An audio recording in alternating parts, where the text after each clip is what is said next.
2004 18 වෙනි ප්‍රශ්නය විජී අසමානතා ප්‍රශ්නය. හරි. අසමානතා ප්‍රශ්නයක් තියෙන බලමු ප්‍රශ්න මොකක්ද කියන්නේ කියලා. x ධන නිකලයක් නම් x ධන 2 කුඩා හෝ සමානයි 6 අසමානතාව තෘප්ත කරන x අගය දෙකක් ලියන්නලු. හරි. මම අසමානතාව ලියන්නම්. x ධන 2 කුඩා හෝ සමානයි 6. හරි. x ධන 2 කුඩා හෝ සමානයි 6. මෙන්න මේ අසමානතාව තෘප්ත කරන x වලට ගන්න පුළුවන් අගයන් දෙකක් ලියන්න කියලා කියන්නේ. හරි. අපි මේ අසමානතාව ඉස්සෙල්ලා විසඳමු. මේ අසමානතාව විසඳන්නේ සරල සමීකරණයක් විසඳන විදිහටම තමයි. හරි. x තනි කරගන්නවා මං. හරි. x මං තනි කරගන්නවා කුඩා හෝ සමානයි ලකුණු එතනින් තියාගෙන මේ පැත්තේ 6 එහෙම තියෙනවා. මේ ධන දෙක මං අනිත් පැත්තට අරන් යනවා ඍණ දෙකක් වෙනවා. හරි. ධන දෙක අනිත් පැත්තට ගියා ඍණ දෙකක් වුණා. ඒතර බලන්න x කුඩා හෝ සමානයි කියවන්නේ මේ පැත්තට. x කුඩා හෝ සමානයි. අසමානතාවක් අපි කියවන්න පටන් ගන්න විතරම x පැත්තෙන්. ඒ කියන්නේ නොදන්න, ඒ කියන්නේ අඥාතයේ තියෙන පැත්තෙන් තමයි අපි අසමානතාව කියවන්න පටන් ගන්න. හරි.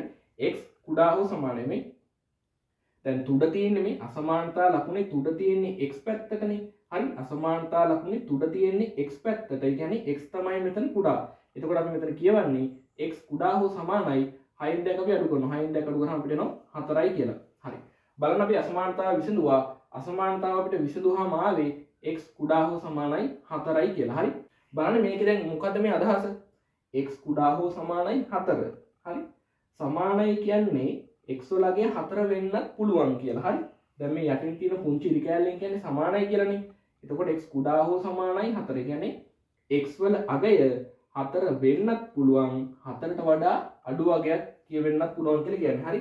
සමාන ලකුණු තියෙන හින්දා අපිට x වල අගය 4 කියලා ගන්නත් පුළුවන් 4ට වඩා අඩු ධන නිකිල ගන්නත් පුළුවන්. හරි. දැන් මෙතන කියන්නේ x ධන නිකිලයක් නම් කියලා. ඒ කියන්නේ x වල අගය ධනාගයක් වෙන්න ඕනි කියලා. ඍණාගයෙන් අපිට ගන්න බෑනේ. හරි. x වල අගය අපිට ඍණාගයක් ගන්න බෑ. මම සංඛ්‍යා රේඛාවක් පොඩ්ඩක් හදලා පෙන්නන්නම්. දැන් මෙතන බිඳුව නම් 1 2 3 4. හරි. 1 2 3 4. මේ පැත්තේ ඍණ 1 ඍණ 2 කොහොමද යන්නේ? හරි. මම මේ අසමානතාව මේක නිරූපණය කළාම ඔයාලට පැහැදිලි කරන්න. දැන් බලන්න. මම ඉස්සෙල්ලා මෙන්න මේ 4 තියෙන තැන හොයාගන්න. සංඛ්‍යාව 4 තියෙන්නේ මෙන්න මෙතන. හරි. කුඩා හෝ සමානයිනේ. සමානයි කොහොම අපි මෙන්න මෙහෙම ගුලියක් අඳින එතන. හරි. ඒ කියන්නේ 4 තියෙන තැන අපි පාට කරනවා රවුමක් විතරක් අඳින්නේ නැහැ. හරි. රවුම විතරක් අඳින්නේ අපි සමානයි කියලා තියෙනවා නම් අන්නේ රවුමක් ඇඳලා 4 තියෙන තැන ඒක අපි ඒ රවුම පාට කරනවා. හරි.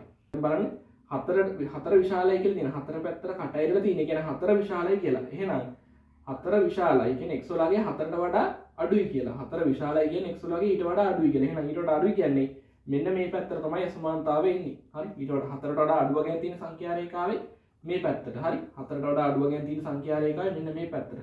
අර පැත්තට ගිය ධන දිශාවනේ. 5 6 7 8. එතකොට 4ට වඩා වැඩි අගයක් තමයි මේ පැත්තට එන්නේ. කියන්නේ 4 තමයි ගන්න පුළුවන් විශාලම අගය. මෙන්න 4 x වලගේ ඊට වඩා අඩු වෙන්න ඕනේ. අඩු වෙන්නේ මෙන්න මේ පැත්තට. ඒ කියන්නේ ඍණ දිශාවට. මෙන්න මේ පැත්තට තමයි අසමානතාව යන්නේ. හරි. දැන් බලන්න මෙතනින් ගන්න පුළුවන් ධන නිකිල මොනවද කියලා. ධන නිකිල කියන්නේ ධනාගයන් ටික. දැන් බලන්න මෙතන ගන්න පුළුවන් ධනාගයන්. දැන් බිඳුවට ලකුණක් තියනවද? නැහැ. බිඳුවට ලකුණක් නැහැ කියන අපිට බිඳුව ගන්න බෑ.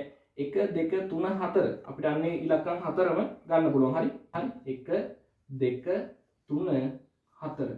ඔන්න ඔය ටික තමයි මෙන්න මේ අසමානතාව තෘප්ත කරන x අගයන් වෙන්නේ. මෙන්න මේ සංඛ්‍යා 4 ඕනම උත්තර දෙකක් ලිව්වනම් ඔයාලගේ උත්තරේ හරි. හරි. දැන් බලන්න මෙතන මම බිඳුව ගත්තේ නැහැ. බිඳුව ගන්න බැරි බිඳුවට ලකුණක් නැහැ.